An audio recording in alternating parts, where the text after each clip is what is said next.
Welcome to Out with Dan, the podcast that spotlights and examines the voices of LGBTQ+ authors, characters, and our allies. Together, we lift our voices and we tell our stories. I'm Dan White. Join me as I chat with this week's author.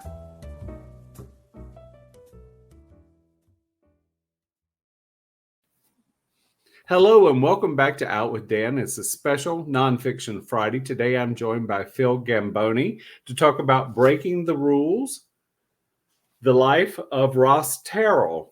How are you, Phil? I am doing very well, and greetings from Mexico, where I'm spending the winter. Oh, I know so many people are going to be jealous. Very excited for you and jealous at the same time. It is rainy Los Angeles right now for some reason. It's our winter. So this book is really quite interesting. I'm going to show this cover again. Tell us who Ross Terrill is. Sure. So Ross Terrill is one of the major scholars of modern China today. He's probably got about a dozen books to his name. Most of them about Chinese history, Chinese politics. He wrote a big biography of Mao Zedong. He also wrote a biography of Madame Mao, which I think some people feel is his best and certainly most interesting book. Because he was born in Australia, he also wrote, I believe, two books about Australia, the history, culture of that country. In addition to writing books, he taught at Harvard for a number of years in the government department and wrote tons and tons of newspaper pieces, op-ed pieces, magazine pieces, mostly again about China. In fact, when President Nixon was preparing to go to China for his very historic meeting, which opened up U.S.-China relations, Henry Kissinger gave Nixon Ross's articles in the Atlantic Monthly as preparatory material. He said, these are the pieces you need to read if you want to understand what modern China is all about. That's amazing. I mean, this is somebody who really has his fingerprints all over China and all over the U.S. government as well, and policy. Because I mean, when Kissinger gives Nixon these kinds of articles, you are certainly at the top of the heap as far as this goes. Absolutely. His books have also been translated into Chinese and published in China. So, wow. Interestingly enough, both his biography of Mao and of Madame Mao were bestsellers in China when they came out there. Wow. I can imagine breaking into a Chinese market is never easy, only because no, it is not. Our cultures are very different. Yeah, he's got some stories about what it's like to deal with publishers in China. This, I feel like I got a front row seat as far as the inner workings, because I think Nixon's trip to China was 1972. Is that right? That's correct. Yep. So we're talking about it's a bit of history, from today's day. It's a bit of history back, but it's also at a time where the internet didn't exist. So we didn't look up something on Google or a smartphone or even a computer. We really did have to rely on someone doing the research. And Ross definitely put in the legwork and the field work for this kind of research, because, as you said, he was in the Atlantic Monthly. I noticed he was in a lot of different newspapers and magazines. He also became a correspondent on several TV shows and radio shows as well, right? That's right. And in fact, he was in Beijing during the Tiananmen Square massacres and gave live eyewitness reports about what was happening in Tiananmen Square in those days. So you're absolutely right. He's had the finger on the pulse of China for more than 40 years now. I ended up getting to know Ross because in 1996, I was asked to teach English in Beijing through a program called School Year Abroad for actually American high school students who went to Beijing, lived with Chinese families, and in addition to learning Chinese, had to keep up with their high school math and English. So I was asked to be their English teacher in Beijing. So I said yes. It seemed like a very exciting prospect, but I was terrified that I was going to have a semester in Beijing without any gay contacts, without knowing any gay people. And so a friend of mine, who is a mutual friend of Ross's, said, you need to talk to Ross Terrill. He's a gay man. He knows all about China. He'll be able to steer you in the right direction. So Ross and I ended up having coffee a few months before I went to Beijing. And I have to say, he wasn't very encouraging about gay prospects in Beijing at all. Considering what, as you know, Dan, what he confesses in the book, that seemed, at least in retrospect now, seems unusual. But he said, gay life is extremely clandestine. There may be one hotel where in the bar you can meet some people. Anyway, I went to Beijing sort of hopeless about, I thought, well, I'll have a celibate semester. And that turned out not to be the case. I had a wonderful experience in Beijing, both as a teacher, as somebody who was just learning about Chinese culture, Chinese history, and also met some really wonderful gay men in China. If I can put in a plug for one of my own books, I subsequently wrote a novel called Beijing, which is very, very loosely based on my own experiences in Beijing. In any event, I returned from that semester in China, and Ross and I subsequently became friends. We would meet for coffee. In subsequent years, he invited me to his annual Christmas party, which was a big deal. Lots and lots of scholars and writers and artists were there. A few years ago, he ended up publishing a memoir called From Australian Bush to Tiananmen Square.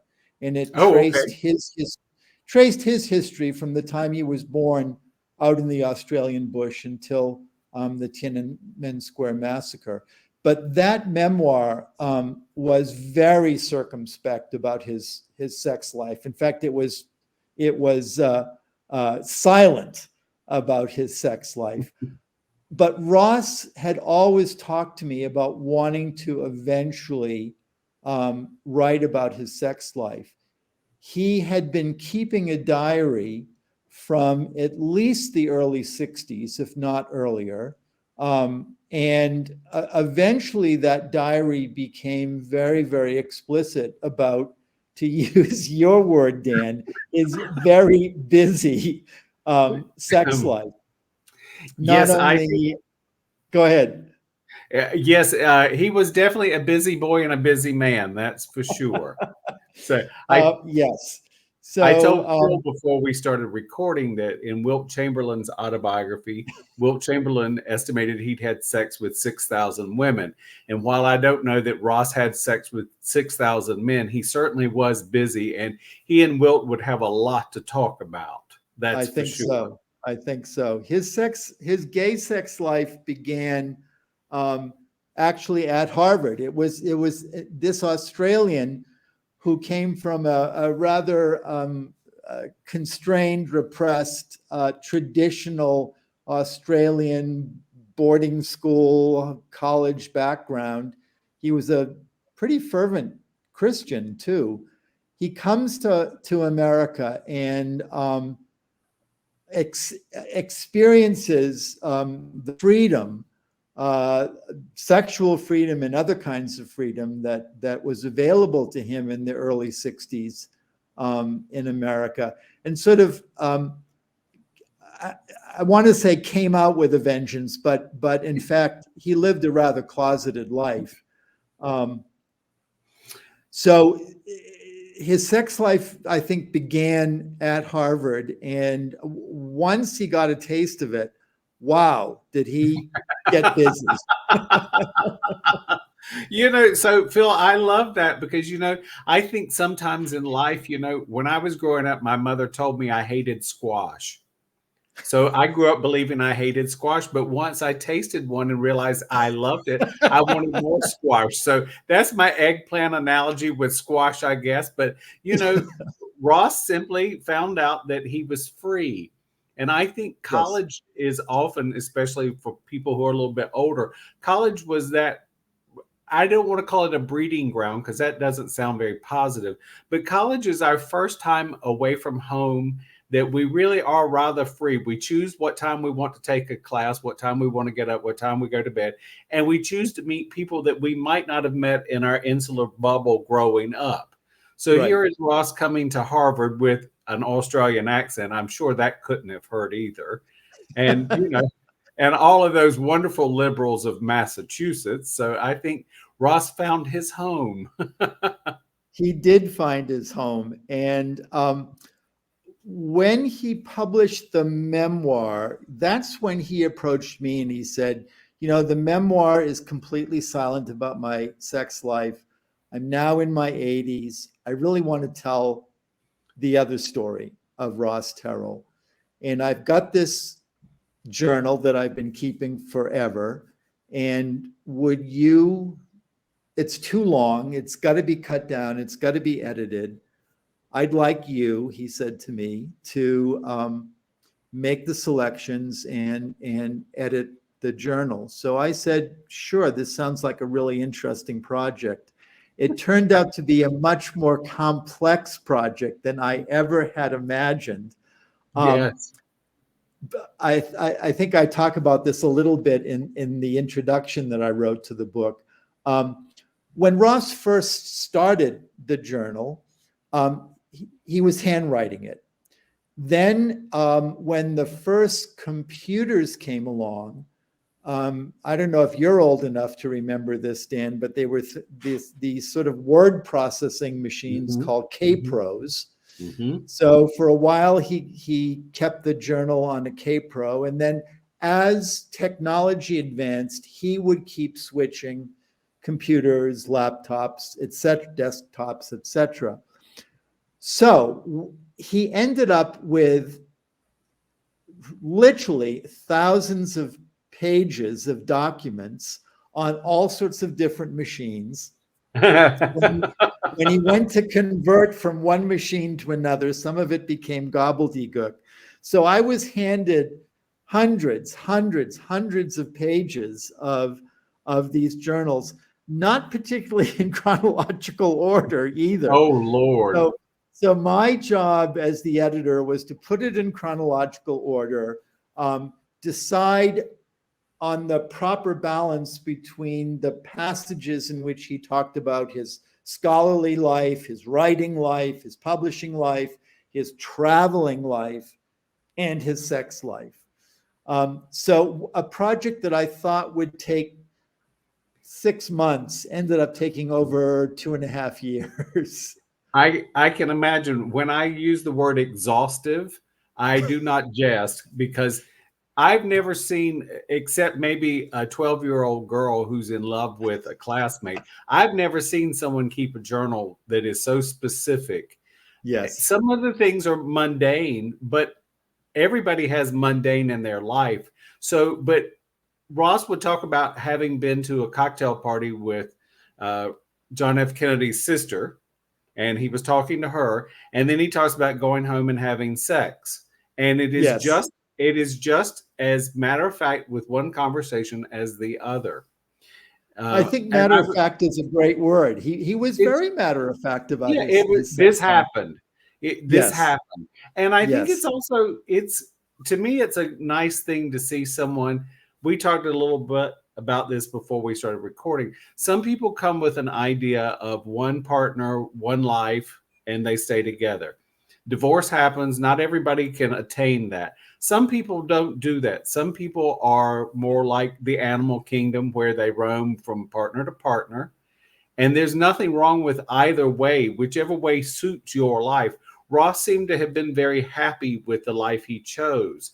I don't I see think any you're poor me. absolutely right. Yeah, there's not a lot of guilt or shame No. in the diary. He seems to have very early on decided that he was a voraciously sexual being who Yes. enjoyed having sex with lots of men um, of all races on Yes. all continents of the world. And that, yes, maybe he was looking for a life partner, but he wasn't going to curb his sex life while he tried to find that life partner. It was I it like was an exuberant sex life. Absolutely, absolutely. I did write down a couple of things because I wanted to highlight them because my memory is good, but sometimes it's not so good. Here is a bit of Ross's humor. With boyfriends like dentures, it is wise to have a spare. Something can go wrong with number one. I mean, and it's simply a journal entry, and it's just very matter of fact. It Yep. is not is and one of the things, and another thing to highlight, he has a doctor's visit, and I don't think he's recounting to the doctor. I think he's recounting only to himself. But he notices that he's had 52 people that he's had sex with at least 3 times in the past year. And when you start looking at that, if it were 52 people he met on a street corner, that's one thing. But he also had a very active sex life with some of the same people for years. And I think Yes. that, so in his way, maybe he had life partners with an S, not one, he had multiples. Because I see some of the same names being repeated over over a long period of time. And I find that to be very interesting. Absolutely. Speaking of names, one of the things that Ross and I, and also our editor at Rattling Good Yarns Press, decided on is that we needed to use pseudonyms. Many of these men, very sadly, succumbed to AIDS.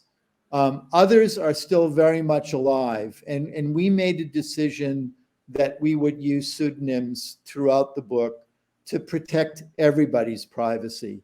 So that's one thing that people should probably be aware of.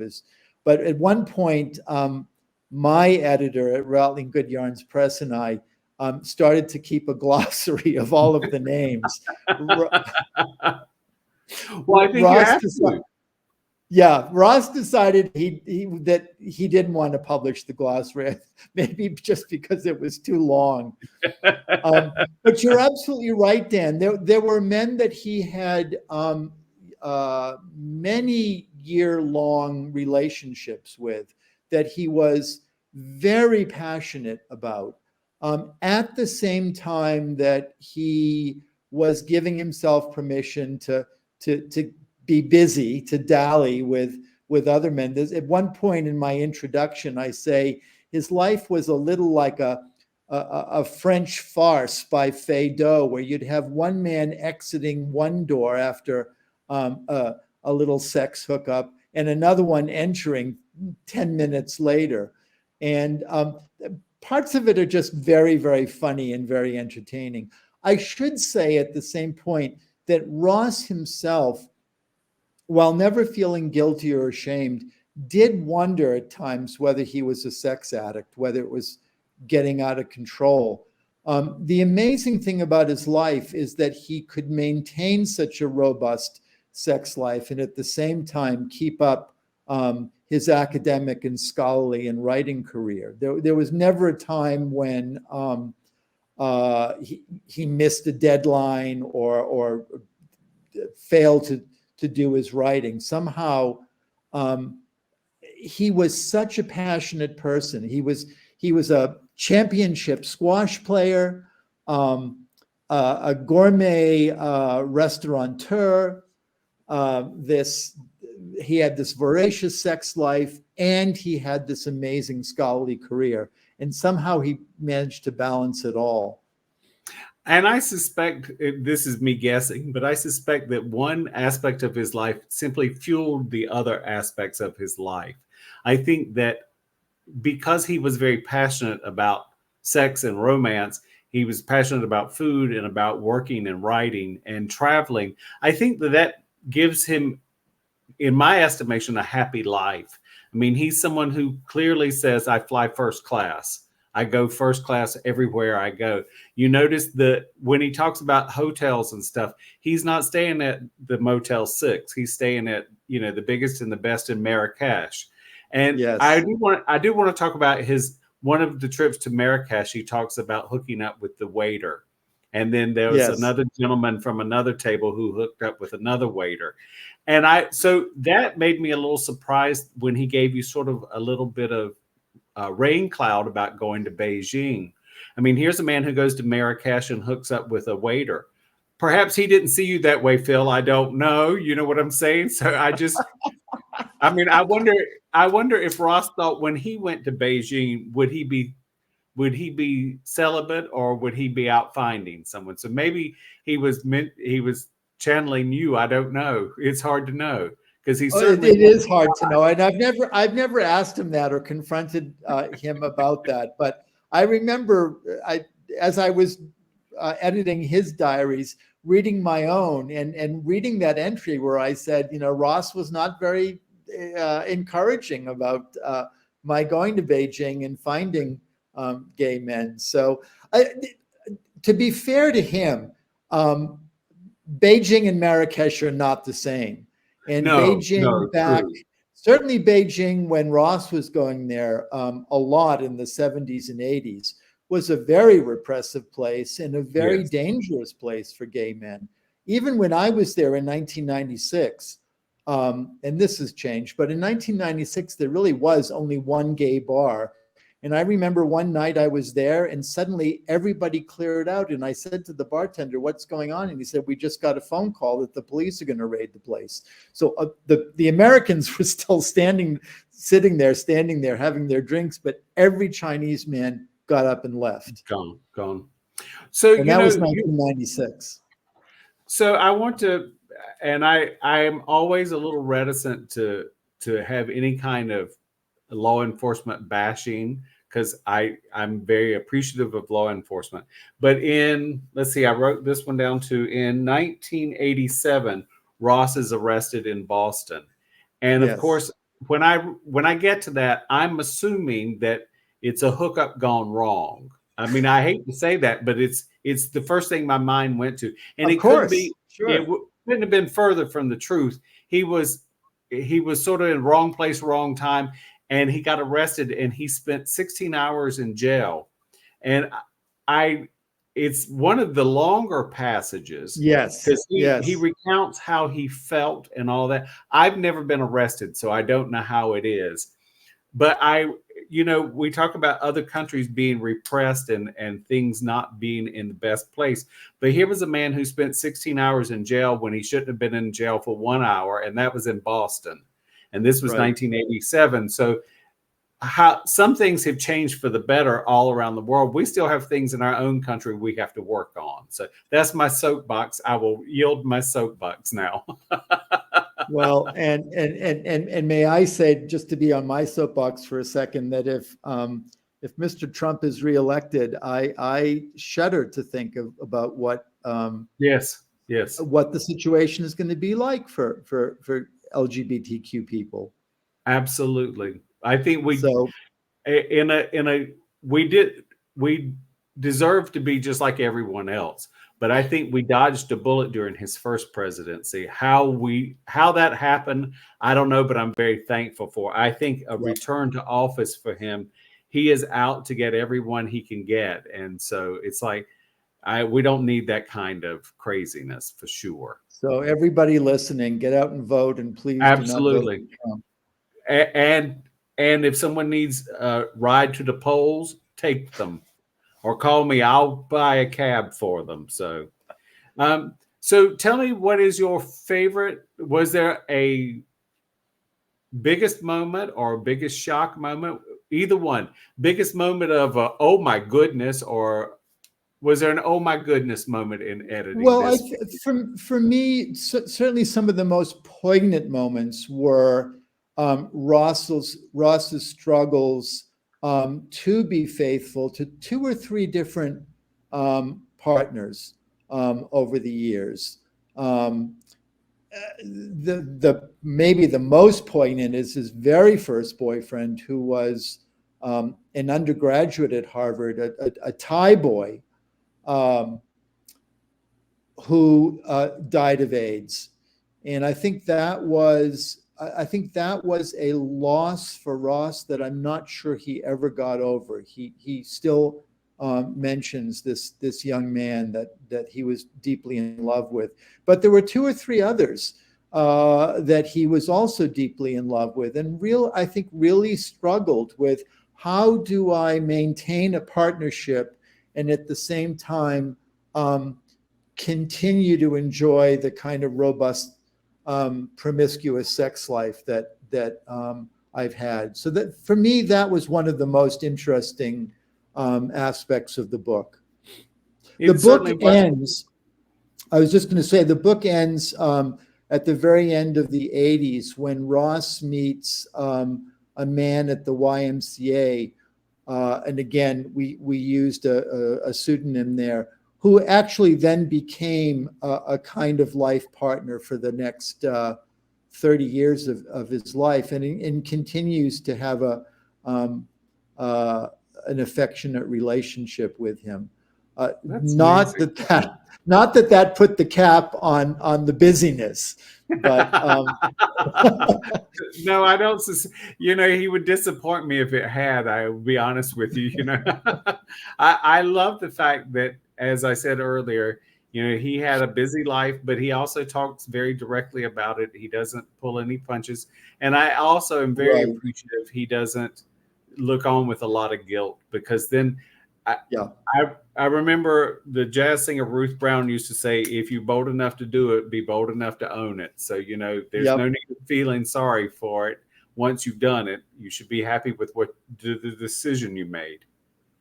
A lot of older readers of the book, I think, will also feel a connection with this sort of undercurrent that runs through a lot of the journal during the AIDS years. Ross got tested multiple times. He never seroconverted. He remained HIV negative, but it's sort of a miracle that he did, because he and his partners didn't always practice safe sex. But he also ended up going to, and this he describes in the book as well, the funerals of 2 or 3 of his partners who did succumb to AIDS. So that's Dan, one of the reasons I decided to do this book was I firmly believe in gay documentation, and I don't think Ross, certainly not certainly not our editors at Rattling Good Yarns Press, are trying to say that this book is a description of the way gay life should be, or that the way all gay lives have been. But I think it's a very important document to describe the life of one gay man during the 60s and 70s and 80s, who worked out for himself without a lot of resources how he was going to be a gay man in the world. And I think it's important that we have books like that for future generations to see there are many, many, many ways of being a gay man in the world. Absolutely. Ross's life is not the life I would have chosen for myself or have chosen for myself. But, as I think you and I agree, Dan, it's a life, and it's a man who worked out for himself how he was going to be gay in the world. And I applaud him for that. So do I, and we can't silence voices just because someone doesn't agree with them. It's important to see all facets of life. I mean, I read lots of romance novels.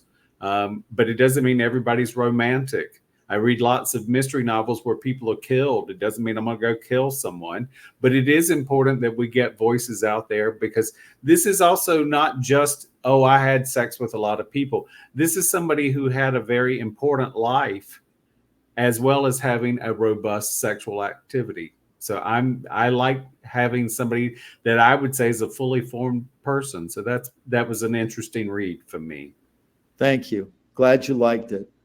Thank you very much. Do you have a social media or a website you'd like to share? So my website is Philip with one L, Philip Gambone, all one word, .com. And if people are interested in the book, you can certainly find it on Amazon or through the publisher, Rattling Good Yarns Press. They're in Palm Springs, California. They are a wonderful, small LGBTQ press whose mission is really to bring books that mainstream publishers are not interested in or shy away from to the public. They've been in business, I think, 5 or 6 years now, and they've done a great job with this book. They brought out my memoir about tracing the route that my father made across Europe during the Second World War. They're bringing out my second collection of short stories this spring. I want to put in a plug for my friend Dale Mitchell, who also just published with them a wonderful book called Hippie Faggot Freak, which is a memoir of his journey toward gay radicalism. So Rattling Good Yarns Press is the website to go to if you're interested in any of these books. I hope a lot of your listeners and your readers will take a look at Ross's memoir, or his diary, I should say. Right, I agree. Again, it's called Breaking the Rules. Thank you, Phil, for joining me. I appreciate it very much. My pleasure, Dan. Nice to talk to you. Good talking to you too. Hang on for me just a second. Thank you for joining me for this week's episode of Out with Dan. You can find more information about this podcast and its host at outwithdan.com, on Twitter at outwithdan, and on Instagram and Facebook at GoOutWithDan. This podcast is hosted by Authors on the Air Global Radio Network, and the theme music is provided by bensound.com. Join us again soon for the next episode of Out with Dan.